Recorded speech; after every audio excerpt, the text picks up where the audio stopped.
Eu não acredito, acertamos o tema de redação Enem 2022. Você tem noção que a gente conseguiu isso mais uma vez? Enem, você foi hackeado.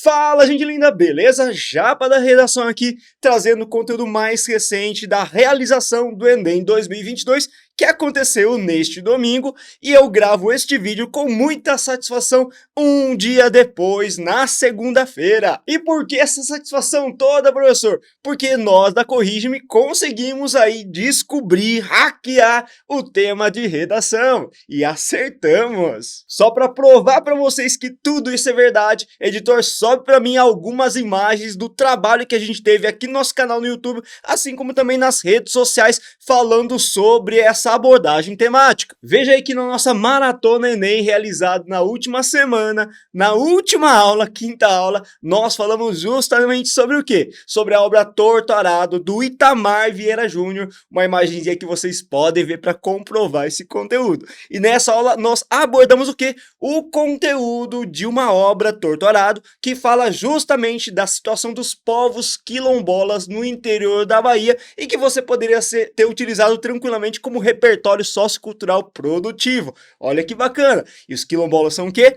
Povos, comunidades tradicionais abordado no Enem 2022. Além disso, vocês têm exclusivamente no nosso canal no YouTube esse tema de redação, esta aulinha específica sobre o projeto de texto da questão indígena e também, como vocês podem ver no título do YouTube, sobre o respeito às comunidades, aos povos originários. E nessa aula, gente, para quem assistiu, ficou por dentro de como elaborar um texto com um projetinho bem bacana em cima desse tema. E não pode parar por aí. Veja que na nossa plataforma de redação, a Corrige-me, nós temos esses diversos temas que vocês podem observar aí em relação às questões que envolvem o quê? A questão do indígena, a questão dos povos originários e a questão da necessidade de preservação do meio ambiente associado à função que esses povos executam na tarefa árdua de proteger o meio ambiente. E é por esses motivos todos que eu estou muito feliz aqui hoje falando com vocês. Obviamente que eu estou feliz por você, meu caro aluno, que acompanhou todo esse projeto também de produção de conteúdo, comprovando mais uma vez que nosso trabalho aqui é extremamente assertivo, pontual, efetivo e feito com muito carinho para você conseguir consolidar o seu 900 mais na redação Enem. Mas claro que além de tudo isso, nós estamos aqui para fazer o quê? Para analisar essa redação que você fez recentemente. E olha o tema que bacana que foi: desafios para a valorização das comunidades e povos tradicionais no Brasil. Mas antes de começar o conteúdo dessa aula propriamente dita, eu quero pedir aquele favorzinho especial para todos vocês. Se por acaso você não é inscrito no nosso canal, se inscreva. Olha, eu tô te dando mais um motivo, né? Um motivo inquestionável para você se inscrever no nosso canal dessa vez. Acertamos o tema. Se inscreva no nosso canal, ative as notificações para receber as informações dos vídeos mais recentes publicados aqui. Vale lembrar que nós temos vídeos toda semana. Além disso, você pode ajudar bastante a gente também a crescer curtindo esse vídeo, compartilhando o nosso conteúdo. Agora sim, a gente pode ir para a análise da proposta de redação. Mas antes de mais nada, a gente vai ver o quê? Os textos motivadores. E eram 4 textinhos muito pertinentes e que direcionavam bastante a gente para a produção daquilo que a banca queria que a gente fizesse. Só para vocês terem uma ideia, eu vou trazer uma visão geral dos textos motivadores aqui, tá?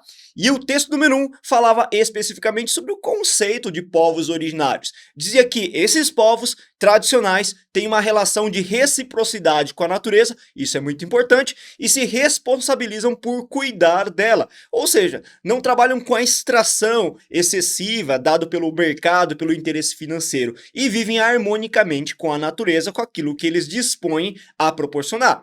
Além do que, também dava um recorte de quais são os povos tradicionais hoje no Brasil, entre eles indígenas, quilombolas, ribeirinhos, pescadores artesanais. E o texto motivador número 2 trazia um gráfico fazendo uma referência a regiões que mais são habitadas por determinadas populações tradicionais no Brasil. Já o texto número 3 trazia informações a respeito dos órgãos responsáveis por zelar pela proteção e preservação da cultura dos povos tradicionais no Brasil. E o último texto que eu achei mais pertinente trata-se de uma carta que foi lida na COP26 em 2021, realizado em Glasgow, na Escócia. E nessa carta, de autoria de diversas comunidades, essas de povos tradicionais brasileiros, fazia uma menção direta à importância da preservação dessas culturas em detrimento a um ideal capitalista de extração mesmo, de exploração da terra, inimindo qualquer tipo de, ou repudiando, melhor dizendo, qualquer tipo de atitude que tenha como interesse o fim como lucro. Gente, esse texto era extremamente pertinente para você associar com a questão da preservação do meio ambiente, tendo em vista a situação de aquecimento global, ou seja, a importância dos povos tradicionais vai muito além de aspectos meramente culturais, diz respeito à preservação do meio ambiente, com o objetivo de preservar futuramente a raça humana. Cara, vocês perceberam então quantas informações extremamente interessantes tinha nesses textos motivadores todos? Então eles nos norteavam a produzir uma redação que avaliasse todos esses aspectos de necessidade e valorização da cultura desses povos tradicionais. Poxa, professor, beleza, mas como que eu poderia ter argumentado? Ou melhor, o que eu poderia ter colocado como um argumento nessa minha redação? Gente, o que tinha era argumento. E a gente trabalhou muito durante o decorrer do ano inteiro para armar você para este momento especificamente. Olha só uma lista que eu trouxe para vocês só de argumentos que vocês poderiam ter utilizado. Vocês poderiam ter abordado, em primeiro lugar, a questão da negligência estatal. Afinal de contas, nos últimos anos, nós tivemos o que quando se fala, por exemplo, em proteção ambiental dado pelos órgãos gestores governamentais? A gente teve um desmonte da máquina pública com retirada de verbas ou redução drástica de investimentos nesses segmentos. Como consequência, a gente vê constantemente a invasão de terras indígenas, por exemplo. A gente poderia também ter abordado o sucateamento de estruturas que são típicas da proteção ambiental, como é o caso, por exemplo, da Fundação Palmares, assim como também da FUNAI. Gente, esses órgãos eles foram realmente muito sucateados pelo corte de verbas absurdo que foi feito nos últimos anos. Como resultado, a proteção a esses povos, a essas comunidades vai ser bastante negligenciado. Além do que, a gente também poderia abordar a questão histórica da estigmatização, do preconceito mesmo em relação aos povos tradicionais.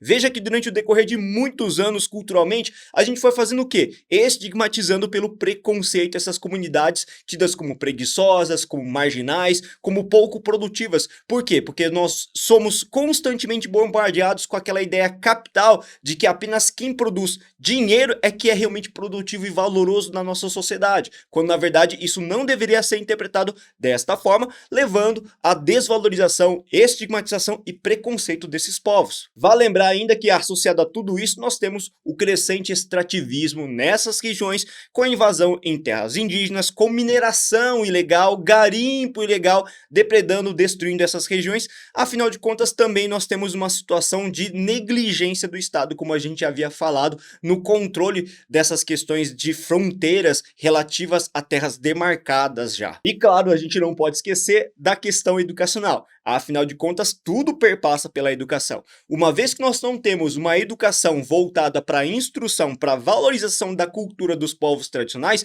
o que vai acontecer com a gente? A gente, infelizmente, o nosso aluno, claro, não vai ter informação, não vai ter formação e não vai ter empatia por esses povos, perpetuando essa ideia de estigmatização, de exclusão e de marginalização. Por isso tudo que é tão importante valorizar essas culturas tradicionais. Pô, professor, então tinha tudo isso para falar? Pois é, tinha tudo isso para falar e muito mais com certeza que a gente não abordou aqui também. E para não deixar você desamparado, o que a gente trouxe aqui para vocês, o modelo de redação baseado nesse tema de 2022. Editor, só para minha introdução desse texto que eu preparei com muito carinho para vocês aqui. Veja que eu separei bonitinho em cada uma das passagens, de acordo com cores diferentes, para ilustrar justamente como ficaria um texto estratégico. Vamos lá? Segundo a Constituição, todos os brasileiros têm direito à preservação de sua cultura. Veja que o meu primeiro período é dedicado unicamente a estruturar uma contextualização a partir da inserção de um repertório já, para poder atender a demanda da competência número 2. No entanto, num caminho adverso a esse, as comunidades tradicionais, formadas por inúmeras populações que primam pela relação de reciprocidade com a natureza, são cada vez mais desvalorizadas. Perceba que nesse segundo período a gente inseriu a problematização especificamente, em que eu falo das comunidades tradicionais e também do fato de serem desvalorizadas. Vocês perceberam que as palavras-chave da nossa redação são demarcadas em vermelho, bem claramente discriminadas para a gente não ter dúvida e o corretor também poder pescar essas palavras bonitinho? E olha só, eu quero que vocês observem que eu tive uma preocupação também de trazer uma definição de comunidades tradicionais para fazer com que o meu leitor se informe pertinentemente do que eu estou tratando. Veja que no último período que eu vou fazer a proposição, eu trago dois argumentos que eu pretendo desenvolver estrategicamente ao longo do meus parágrafos, aliás, de desenvolvimento. Nesse sentido, é pertinente analisar as razões do entrave associado à negligência estatal e à carência educacional. Pode parecer clichê, mas funciona e eu trouxe isso para mostrar aqui para vocês. E, inclusive, é um projeto de texto que a gente trabalha bastante e a gente trabalhou intensamente também na nossa maratona Enem. E aí, como ficaria o nosso segundo parágrafo argumentativo? Editor, sem mais delongas, sobe para mim aí. Veja, eu separei bonitinho em 4 períodos o nosso primeiro parágrafo de desenvolvimento. Vamos começar em vermelho com o nosso tópico frasal, dando a entender que a responsabilidade do problema é do governo. De início, evidencia-se que o governo é o principal autor do processo de invisibilização dos povos tradicionais. Neste viés, veja que agora em azul eu coloquei o meu repertório como um mecanismo fundamental para também estabelecer uma densidade argumentativa e melhorar também a minha capacidade de persuasão. Nesse viés, o intelectual Gilberto de Menstein, em sua obra Cidadão de Papel, esclarece que, apesar de a Carta Magna apresentar-se de modo amplo e inclusivo, infelizmente na prática muitos não têm seus direitos mínimos assegurados devido à inoperância do poder público. Perceba, eu trouxe uma obra Cidadão de Papel, que inclusive eu já passei para vocês numa aula aqui no nosso canal falando de repertório coringa. Gente, esse repertório serve para muita coisa. E o que o de Menstein fala nesse Cidadão de Papel? Que infelizmente, apesar da nossa carta maior anunciar que nós temos muitos direitos, esses direitos não são cumpridos na prática, como é o caso das comunidades tradicionais. Veja que depois disso em verde, a gente faz uma análise desse repertório associado ao problema especificamente recortado pela comanda, obviamente, de redação, assim como pelo tópico frasal aí deste parágrafo. Tal processo se faz evidente no caso de indígenas e quilombolas, os quais são marginalizados, visto que, mesmo gozando de leis que lhes garantam direito a terras demarcadas, são vítimas constantes de invasões, as quais não são coibidas pelas autoridades. Prova disso é o número crescente, nos últimos anos, de garimpos ilegais em terras indígenas, sem que haja uma efetiva força de coibição dada pelas polícias, ou seja, muitas pessoas deveriam coibir, mas especificamente as polícias. Veja então que a gente faz um fechamento a partir de uma comprovação trazida aí pela argumentação toda e pela atual conjuntura, que de fato isso é bem concreto. Vocês viram que nos últimos anos nós tivemos inúmeros casos de invasão, de garimpo ilegal e assim por diante. Agora dá uma olhadinha no meu segundo parágrafo argumentativo, no meu desenvolvimento 2. Vale lembrar e reforçar aqui que a gente havia apontado lá na introdução que no desenvolvimento 2 a gente iria falar sobre a lacuna educacional. Bora lá, editor, para o nosso terceiro parágrafo geral do texto. Ademais, as instituições escolares acabam por perpetuar estigmas ao se silenciarem sobre a pluralidade cultural brasileira. Veja que eu utilizei alguns artifícios vocabulares, falei aqui de pluralidade cultural brasileira, ou seja, dos povos tradicionais que têm uma vasta gama de culturas distintas. Sobre isso, Helen Keller, importante filósofa norte-americana, dizia que a educação deve promover um amplo conhecimento para a disseminação da tolerância como elemento fundamental, inclusive, para nós estipularmos o respeito a essas demais culturas. Veja que eu trouxe um repertório bem pertinente também, que eu, inclusive, utilizei também numa aula específica sobre repertórios coringas dadas pela nossa maratona Enem, beleza? Porém, veja a nossa argumentação, ao se observar a situação das escolas nacionais, o que se constata é uma educação bancária, a qual, segundo Paulo Freire, consiste em apenas formar indivíduos técnicos e pouco reflexivos, voltados para o mercado de trabalho e não para a criticidade. Ou seja, a minha escola, infelizmente, ela negligencia o ensino. E isso faz com que, consequentemente, as pessoas não tenham a formação devida. Eu não trabalho com as questões das comunidades ribeirinhas, assim como quilombolas, e necessariamente o meu aluno não tem informação sobre a grande e vasta gama de culturas no Brasil. Como resultado, olha só o nosso fechamento. Nesse sentido, ao se discutir sobre a relevância dos povos tradicionais no âmbito estudantil, cria-se um silenciamento que perpetua o preconceito a essas populações, marginalizando-as. Ou seja, se a gente não estuda, infelizmente a gente marginaliza porque a gente não entende, criando preconceitos. E como ficaria uma conclusão para fechar definitivamente esse nosso texto? Veja aí que eu trouxe uma conclusão com uma intervenção bem completinha, discriminada também por meio de cores distintas para você perceber cada um dos períodos. Vamos lá? Logo, é evidente que não há valorização dos povos tradicionais no país. Veja que nesse primeiro período demarcado em vermelho nada mais faz do que estabelecer uma retomada do problema abordado na comanda de redação. Basicamente é a transcrição parafraseada do nosso tema de redação. Na sequência, no segundo período, eu vou inserir 3 elementos de pronto, viu? Vou inserir o agente, o detalhamento do agente e a ação. Vamos lá? Sendo assim, é fundamental que o Poder Executivo, órgão responsável pela adoção de políticas públicas à manutenção do bem-estar de todos, promova a visibilização dessas comunidades.